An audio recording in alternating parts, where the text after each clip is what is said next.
Graça e paz, amados. Bom, já entendemos, né, através dos outros vídeos, quem não viu ainda, né, que nós estamos tratando aí da questão do Espírito Santo.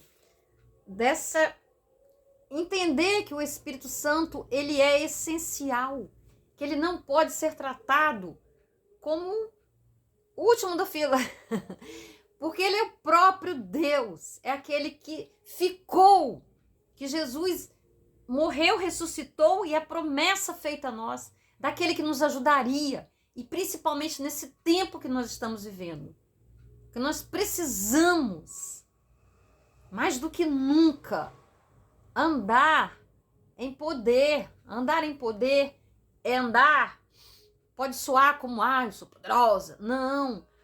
Andar em poder é andar mais próximo de Deus, é andar mais em submissão a Deus, é andar mais em amor, principalmente, é conhecer da vontade de Deus para as nossas vidas e com a força do Espírito Santo, com a direção dele, com a graça dele, realizar os propósitos dele. A missão dele é começar pelas nossas vidas. Por isso nós falaremos hoje do processo de edificação que o batismo com fogo, com o Espírito, nos dá. Bom, à medida que nós permitimos que o Espírito Santo ore através de nós, a 1 Coríntios 14:4 está escrito que acontece quando oramos em línguas por qualquer quantidade de tempo. O que acontece? O que fala em outra língua, a si mesmo se edifica, mas o que profetiza edifica a igreja. A palavra edificação é derivada da palavra edifício, a qual significa uma construção massiva e magnífica. A qual significa...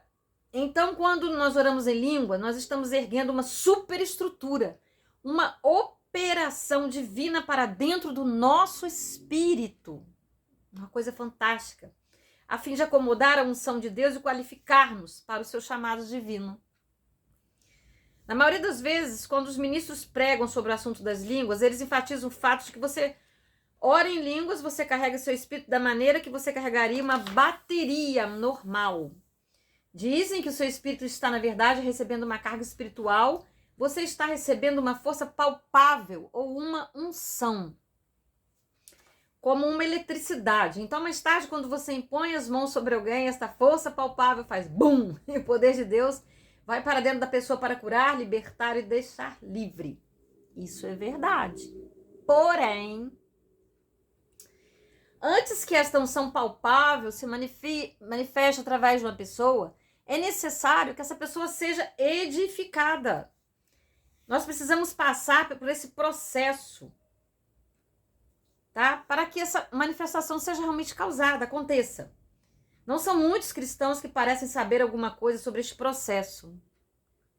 Frequentemente eles pensam que receberam algum tipo de carga mágica por orar em línguas, que de imediato começará a operar através deles. Não, não é assim.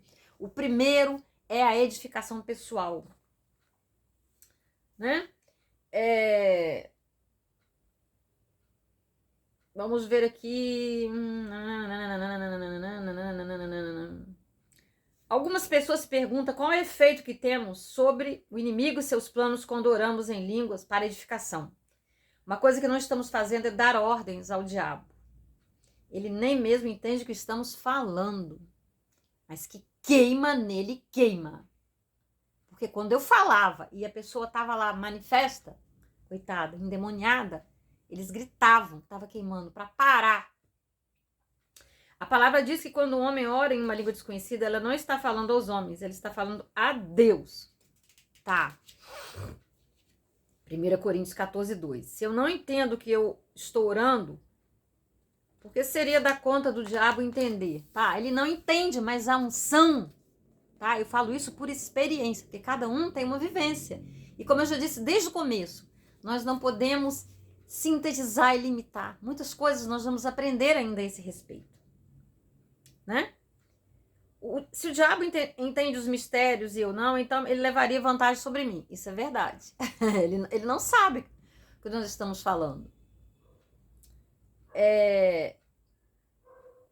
Quando começamos a orar em línguas para edificação pessoal, entramos em um recinto santo e nosso espírito nascido de novo, recriado, assentado nos lugares celestiais com Cristo Jesus, está tendo uma comunicação divina com o próprio Deus. É uma comunicação pessoal, uma comunhão santa, e o diabo não pode entrar lá. Por isso que ele não quer que nós oremos, mas que ele foge, que ele cai, que ele desmancha, ele desmancha. Porque eu passei várias vezes por isso. Se eu for,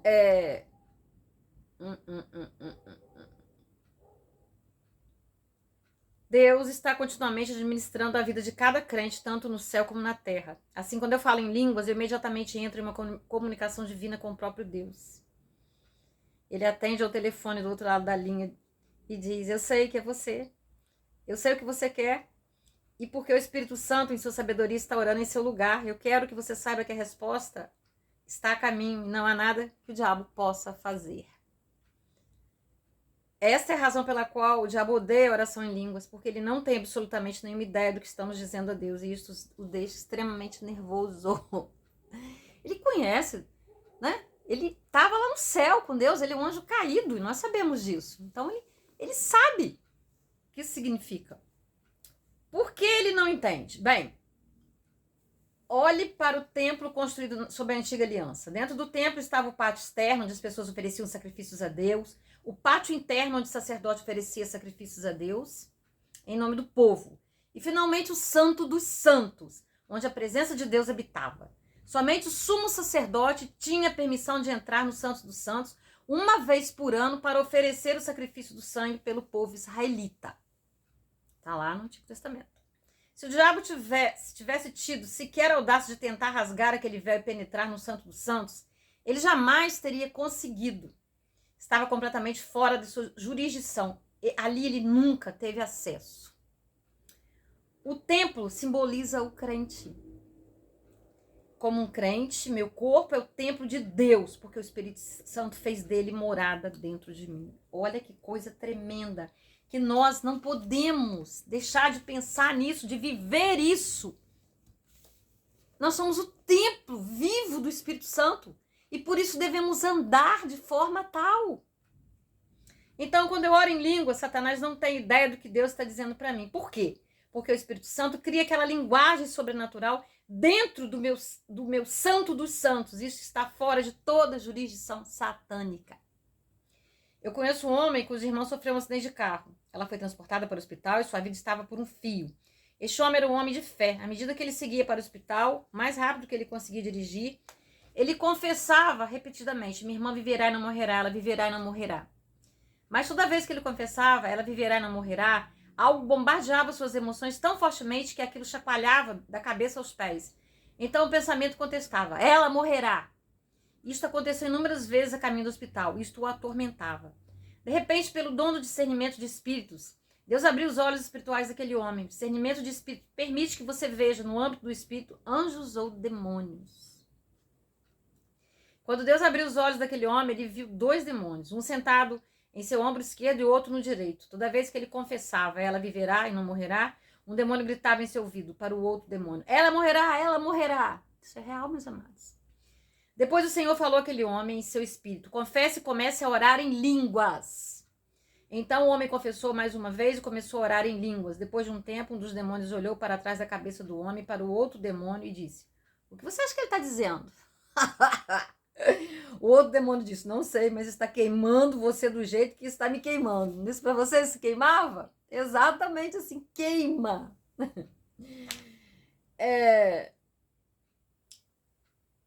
O outro demônio respondeu: você acha que devemos ir embora? Assim eles se foram. Como você pode imaginar, a irmã do homem não morreu, mas viveu. Então, amados, é assim. Eu já passei por essa experiência, eu já contei aí num dos vídeos. Eu peguei, né, o filho da minha vizinha, já até falecida, tadinho. Ela já 90 anos, né, 90 e poucos, ele era alcoólico, ele bebia, né, e ele caía no meio da rua. E ele caiu em frente à minha casa, e era asfaltado lá, né, alto, morro. Um sol de verão, e ele cai lá no meio da rua. Eu falei: meu Deus, eu tenho que tirar ele de lá, botar no carro, levar pra casa. Tirei o carro da garagem, dei ré, fui até ele. E ele tava lá, todo duro, todo... Falei: demônio, pronto. Aí ele não desentortava. Ele tava duro. Falei, meu Deus. Falei, ah, tá. Comecei a orar em línguas. Instantinho, ele amoleceu. Né? Aí eu precisava da ajuda para poder colocar ele no carro. Só que eu não me dei conta que eu tava ali orando em línguas em voz alta.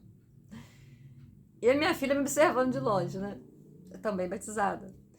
E eu pedi aos homens que estavam perto de mim que me ajudassem. Tinha 2 vizinhos, eles ficaram olhando assim pra mim e não queriam me ajudar. Eu falei, preciso ajudar a colocar ele no carro. Coloquei ele atrás no carro, né?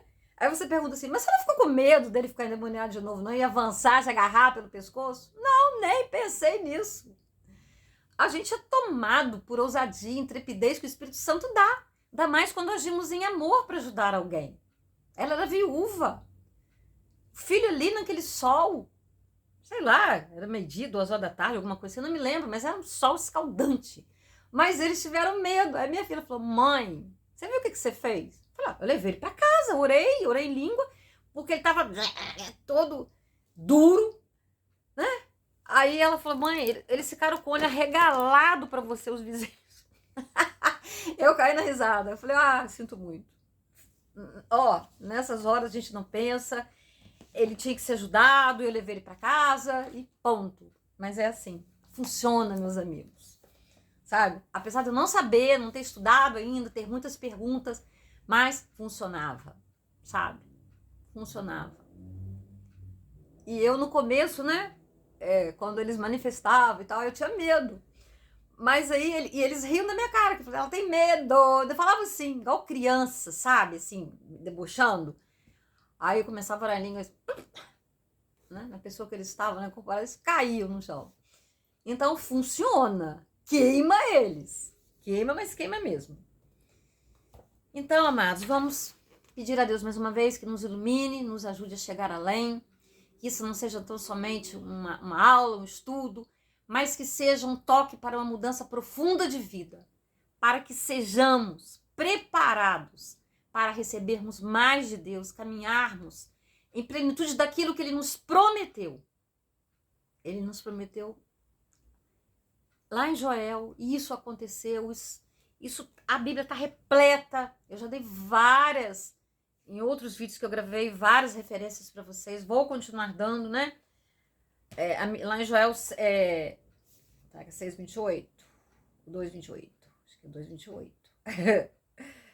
São todas as referências, mas nós podemos ter a certeza disso aí. Amém?